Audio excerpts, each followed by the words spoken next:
Good evening, class. My name is Professor Brandon Williams, and today we'll be going over conflict management. But before we get into that, I'll have to go over a quick couple safety hazards. One, in the case if you have to get up, make sure you're aware of your wires, either your phone charger, computer charger. Make sure you be aware of those so you don't trip and fall and hurt yourself.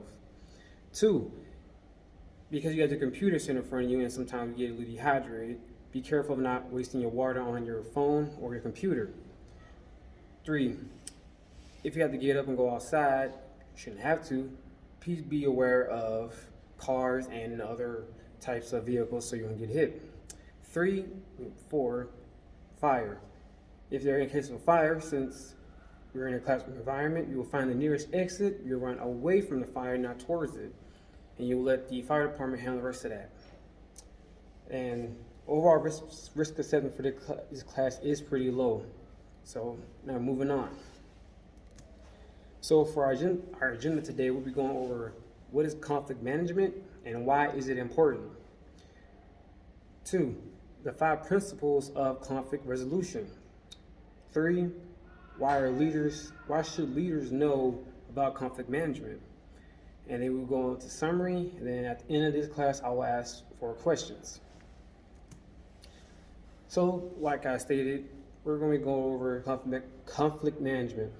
And if you don't know what conflict management is a process of reducing negative outcomes while increasing the positive ones. Now, I don't know if most of you probably think that conflict is all bad, which it's a thin line between good and bad.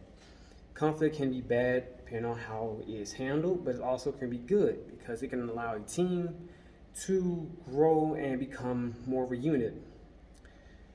And throughout this briefing, I will give an in-depth look into conflict management and how you can use that in your team, your squad, or your company so y'all can grow better as a collective unit. So, but before I go over it, I'd like to ask, does anybody know what conflict is? If not, it's okay.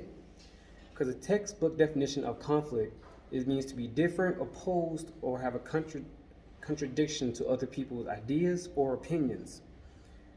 It can also mean to not fall in line with an agreement that someone else might have. And conflict management is where it's the practice of being able to identify and handle conflicts in a sensible, fairly, and effective method. And since conflict is generally, you're going to find that majority a lot in the workplace, you really can't get rid of conflict. But you can find ways to, as we say, manage conflict so it won't cause a negative outcome within your group. And it's also very important that there are people that you have, either leaders, your friends, or anyone that know how to handle conflict and how to spot the signs. Now we'll move on to principles of conflict resolution. So, a long time ago, there wasn't really many, I would say, methods on how to deal with conflict. But because as people we have grown a lot, there have been a lot of individuals who come up with a great deal of principles, ideas, and methods on how to deal with conflict.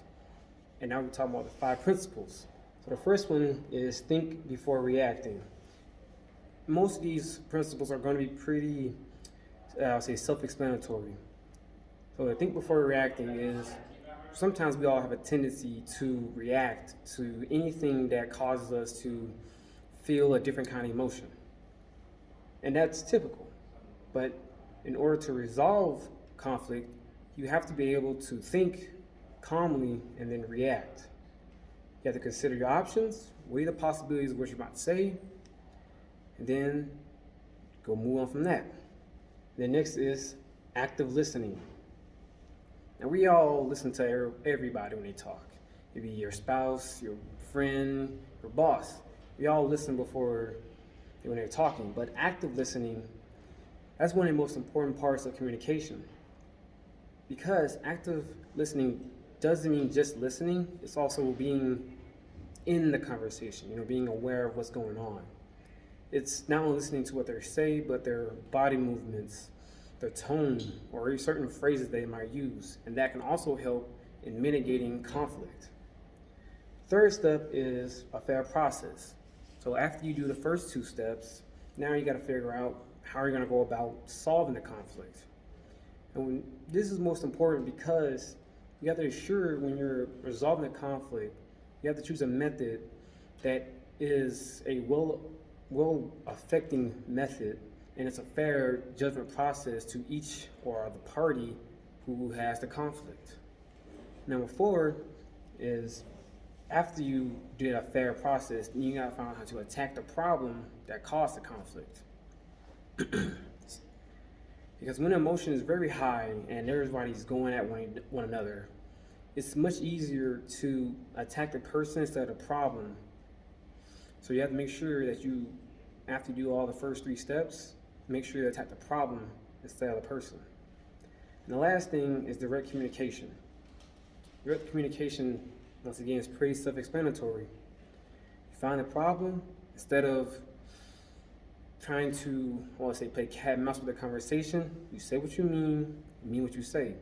It's pretty simple. Moving on. Now we talk about why leaders should know how to manage conflict, because leaders are, like the one person that's in a collective group that keeps everybody, together.